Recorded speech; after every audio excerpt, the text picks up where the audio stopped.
Saudações, senhoras e senhores, Marcos Kazan aqui de volta com vocês no nosso tutorial sobre como fazer uma guitarra cigar box. Agora eu vou explicar para vocês como que eu fiz aqueles templates que eu mostrei no outro vídeo, com a posição de cada traste, o tamanho do braço da guitarra, o tamanho da escala e tudo mais.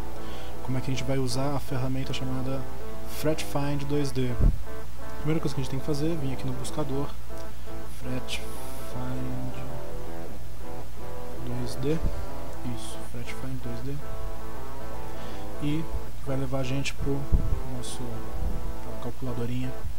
Aí está ela. O Fret Find 2D ele posiciona pra gente o lugar onde vai ficar os trastes, as cordas, tudo, e cria pra gente aqueles templates que eu mostrei no outro vídeo. Ele pode trabalhar em 3 unidades, polegadas, centímetros e milímetros. Eu vou trabalhar em centímetros, mas você pode trabalhar na unidade que você quiser, milímetro, polegada, à vontade. É legal deixar uma calculadora aberta aí do lado, caso você precise fazer alguma conta ou alguma conversão. Vale lembrar que uma polegada é 2,54 centímetros. 2,54. Então, se eu for fazer uma escala, por exemplo, que é bastante tradicional aí em cigar box, 25 polegadas, eu vou pegar aqui 25 polegadas vezes 2,54 centímetros, que vai me dar 63 centímetros e meio. Se eu quiser 24 polegadas, 24 vezes 2,54, 60 centímetros e 96. Se eu quiser voltar atrás a conta, eu tenho uma grandeza em centímetros e quero passar de volta para polegada, ao invés de eu multiplicar, eu vou dividir pelo mesmo valor, 2,54, tá lá. No caso aqui nós vamos trabalhar com 25 polegadas. Só o exemplo que eu vou dar para vocês podem fazer a escala aí do braço da guitarra de vocês, o tamanho que vocês quiserem. Tá? Então 25 polegadas vezes 2,54 vai dar 63 centímetros e meio. Então vem aqui 63,5. Lembrando que essa calculadora foi desenvolvida em inglês. Eles utilizam ponto no lugar da vírgula. Se eu utilizar vírgula, as contas podem sair erradas, tá? Então lembra sempre de colocar ponto em qualquer grandeza aí na calculadora, tá? Aqui no comprimento da escala, então eu vou colocar o tamanho que eu quero. Esse comprimento é a distância da ponte para o nut, da ponte para a pestana, tá? É o comprimento livre da corda. Ele tem a opção da gente utilizar desculpa, ele tem a opção da gente utilizar comprimentos diferentes. O pessoal aí tem feito umas guitarras mais exóticas com escalas diferentes para a primeira corda e para a última corda, que então a ponte e o nut ficam inclinados, aí cada traste tem que ir acompanhando a inclinação. Essa calculadora é capaz de calcular isso, tá? Não é o nosso caso, como nós estamos fazendo uma cigar box, a gente costuma tocar com slide, é preferível que a gente deixe a escala reta, não oblíqua desse jeito. Senão, na hora de tocar, a gente ia precisar, além de tudo, inclinar o slide para acertar a nota. Então, no nosso caso aqui, nós vamos fazer com a escala simples. Mas quem estiver fazendo uma guitarra mais exótica e quiser utilizar essa opção, tá na mão. A próxima opção que ele dá pra gente é a largura entre as cordas na pestana. O Fret Find ele não se importa com a largura do braço, tá? A largura do braço fica implícita. O que ele quer saber é a largura entre a primeira corda e a última corda. No meu caso, eu estou fazendo uma guitarra com um braço de 5 centímetros de largura. Vocês vão fazer com a largura que vocês quiserem. Estou fazendo com 5 centímetros de largura. E eu vou querer uma distância da corda para a lateral do braço de 5 milímetros. Então, se a largura vai ser a mesma na primeira e na última vai ser 5 mm para um lado, 5 mm para o outro, que dá 1 centímetro de sobra. Então, 5 centímetros de largura menos 1 centímetro, né, vai dar 4 centímetros. Então eu venho aqui e coloco 4. A mesma coisa na ponte. Eu venho aqui e coloco 4. Se você estiver trabalhando com quiser fazer um braço com uma largura diferente na ponte e no nut, basta colocar uma coisa diferente que a calculadora vai calcular para você já diferente. Geralmente a maioria das guitarras costuma ser assim, mas Cigar Box a gente costuma fazer ela mais reta. Aqui, fretboard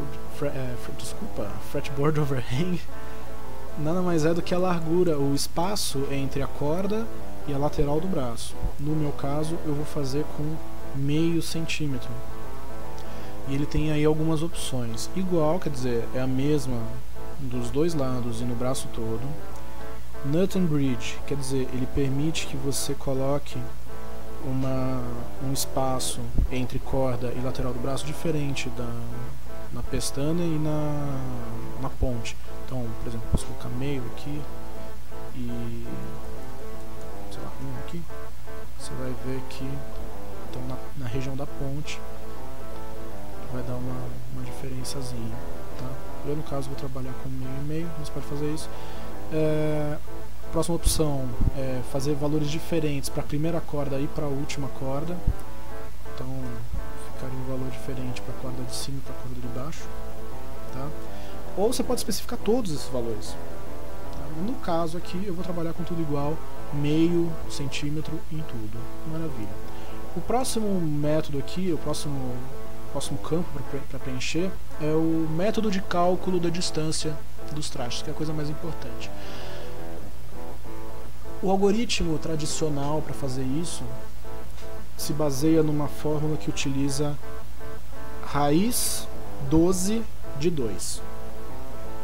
Tá? Que é o que a gente vai usar aqui. Então não mexa nisso, a não ser que você queira trabalhar com um arquivo que tempera a escala, e aí você pode fazer variações em cima da sua escala, mas não é o que a gente vai fazer aqui. Nós vamos trabalhar com o tradicional mesmo. Número de trastes. Vale lembrar aqui que a quantidade de trastes não altera o comprimento dos trastes anteriores. Então, se você estiver, por exemplo, fazendo uma guitarra de 20 trastes, calcular os trastes adiante não vai alterar em nada os anteriores. Então, eu gosto de calcular sempre mais trastes do que eu preciso. No mínimo 24 trastes, mas pode até colocar mais. Isso não significa que a gente vai ter que colocar 30 trastes na nossa guitarra. Só significa que no dia que eu quiser fazer uma guitarra com mais trastes ou com menos trastes, eu não vou precisar imprimir um template diferente. Se eu fizesse uma guitarra com só 20 trastes, no dia que eu quisesse fazer uma com 24, eu ia precisar imprimir outro template. Então eu já faço com mais e só coloco os trastes que eu quero. Tudo bem. Número de cordas. Bom, aí depende do instrumento que você está fazendo. É um diddley bow, é uma guitarra, é um contrabaixo, é um cavaquinho. Essa ferramenta serve para tudo isso. No caso aqui eu vou fazer uma Cigar Box com 3 cordas. Então tá lá o posicionamento das 3 cordas. Eu poderia fazer uma com 4 cordas, poderia fazer com 5, poderia fazer com 6, com 7, com 8, à vontade. Eu vou fazer com 3, tá lá. Você faz aí com o que for melhor para você. Próximo campo, a afinação. Isso aqui não vai interferir no nosso cálculo se nós estivermos usando o método raiz 12 do número 2. Só para quem estiver trabalhando aqui com esse arquivinho escala, que vai alterar alguma coisa. Para nós não. Basicamente, a ideia é o seguinte: qual a afinação das cordas? Então, eu costumo trabalhar com tônica, quinta e tônica nas minhas Cigar Box. Então, seria tônica, quinta e tônica. Mas isso não vai interferir em nada, tá? Aí depois disso nós temos os cálculos do posicionamento de cada traste. Para quem gosta de números ou para quem está trabalhando com algum editor, aí algum editor vetorial para projetar sua guitarra, seja um AutoCAD ou algo do gênero, então aí as coordenadas de cada traste, né? Em especial, o mais importante aqui, distância do traste para o nut, então a distância relativa entre o traste e a pestana, né, caso alguém queira medir com uma régua para confirmar se está certo, e distância entre a ponte e o traste. Aqui no meio a gente tem a distância de traste para traste, mas não é legal trabalhar com ela, porque se você cometer um erro, você vai propagar esse erro de traste em traste na hora da sua conta. Eu costumo trabalhar com distância do nut para o traste ou distância da ponte para o traste. Tá? E é basicamente isso. Aí, como é que a gente vai salvar o nosso trabalho? Primeira opção, salvar o link. Caso você queira mostrar o que você fez para algum amigo, postar em algum fórum, alguma coisa, aqui está o link para esse design que a gente fez. Arquivo .xf, para quem está trabalhando com AutoCAD ou com algum editor vetorial. Arquivo PDF Multipage, esse é o que a gente vai usar, eu costumo usar em A4. Daqui a pouco eu falo um pouquinho mais sobre ele. Arquivo PDF Single Page, isso aqui é para quem tem plotter, aquelas impressoras grandonas que imprimem tamanho A0. Tá? Como eu vou trabalhar com uma impressora caseira, isso aqui não serve para mim. Arquivo SVG, arquivo CSV, arquivo HTML, arquivo tab. Cada um aí que precisar de um formato diferente de arquivo estão aí. Nós vamos trabalhar com PDF A4 para construir aqueles templates que eu mostrei no outro vídeo. Salvar o arquivo, que no caso eu já tinha salvo antes, mas não esqueça de colocar um nome bem descritivo. Então eu costumo colocar aqui escala de 25 polegadas para 3 cordas. Salvei. E aí como é que eu vou imprimir isso? Eu vou lá no lugar onde eu salvei. Espera ele abrir. Abriu. E tá aí o nosso template. Tá? As páginas para a gente ir grudando uma na outra. Tá? Quem não assistiu o outro vídeo em que eu mostro como juntar isso e fazer aquele template, eu vou deixar o link do vídeo nos comentários, ali na descrição do vídeo no YouTube, tá bom? Aí, um último detalhe antes de imprimir. Você vem aqui imprimir, tem um detalhezinho que a gente tem que prestar atenção. A gente não pode permitir que ele ajuste a folha, nem que ele reduza. Por quê? Tudo foi calculado para dar aquele tamanho que nós escolhemos. No caso aqui, 25 polegadas, poderia ser 24, sei lá. Se você permitir que ele reduza, a sua escala não vai ter 25, 24, o número que você calcular, ela vai ter alguma coisa a menos do que aquilo. Então é muito importante que você utilize escala em 100%. Aí basta imprimir e correr para o abraço. Bom galera, é isso. Espero que vocês tenham gostado. Espero que tenha sido útil. Tá? Qualquer dúvida, manda um e-mail, deixa aí uma pergunta nos comentários. Se gostou do vídeo, não esquece de dar um joinha ali, um like no vídeo. Tá bom? E a gente se vê aí no próximo vídeo, onde a gente vai continuar construindo a nossa guitarra. Um abraço para todo mundo. Valeu!